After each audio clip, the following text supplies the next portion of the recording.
Konspirasi demi konspirasi, penindasan demi penindasan, diskriminasi berkedok kemaslahatan. Organisasi kemanusiaan bercover Islam didiskriminasi dan dibubarkan, sementara ormas perusuh peliharaan dibiarkan hidup sebagai tandingan. Negara jangan omong kosong, justru negara pemicu api terhadap rakyat atas nama kebijakan.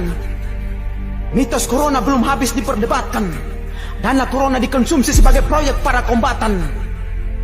Rakyat dibuat bingung dengan simpang siur status merah, orange dan hijau yang mewarnai penanganan.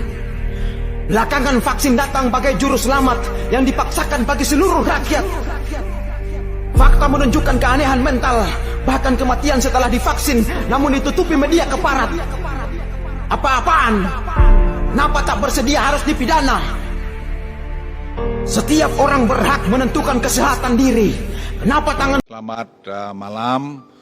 Kami baru diterima oleh Presiden di Istana Bogor melaporkan hasil kunjungan ke Riyadh. Jadi follow up ini karena dari Crown Prince Muhammad bin Salman sangat cepat gerakannya, sehingga tadi kami laporkan apa yang harus kita lakukan. Jadi ada berbagai proyek yang ingin Crown Prince Muhammad bin Salman untuk kita kerjasamakan, yaitu termasuk tadi ibu kota, termasuk supply crude oil ke Indonesia untuk nanti petrochemical kita sebanyak kira-kira 1,4 juta barrel per hari, dan lain-lain, mangrove, tadi juga coral reef. Dan juga tadi mereka masuk dalam sovereign wealth fund kita, jadi PIF mereka akan masuk di INA, berbagai macam proyek. Nah, Presiden sudah memutuskan tadi membentuk seperti task force untuk itu.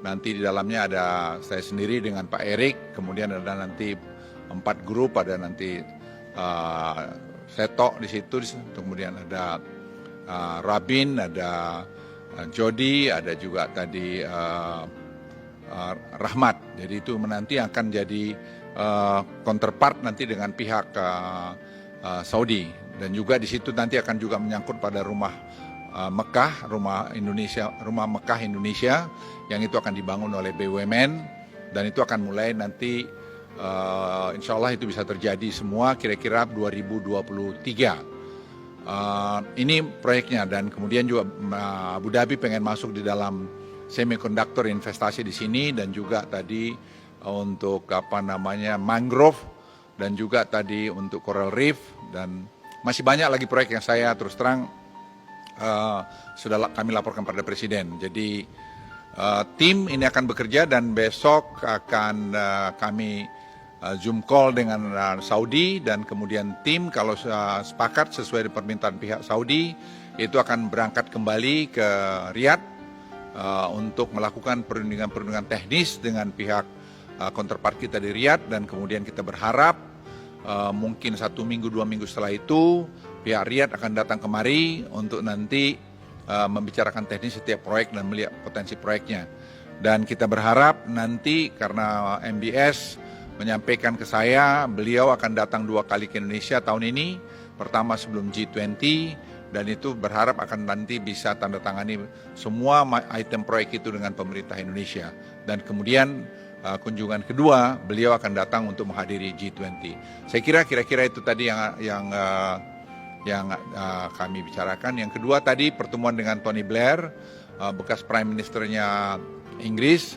Beliau membantu pemerintah kita untuk tadi mengkomunikasikan banyak hal, karena beliau adalah utusan khusus dari pemerintah Inggris juga untuk Timur Tengah. Dan beliau banyak tadi memberikan komentar pada Presiden. Setelah tadi presentasi kami berikan di kantor pada siang hari, bahwa apa yang dibuat Indonesia sekarang ini betul-betul on the right track, yaitu dengan hilirisasi, dengan digitalisasi, dengan pembangunan ibu kota baru yang link dengan tadi Integrated Industrial Park di North Kalimantan. Jadi saya pikir semua kita masih dalam jalur yang benar. Kita doakan aja supaya semua ini berjalan sesuai dengan apa yang kita plan. Itu aja dari kami. Terima kasih.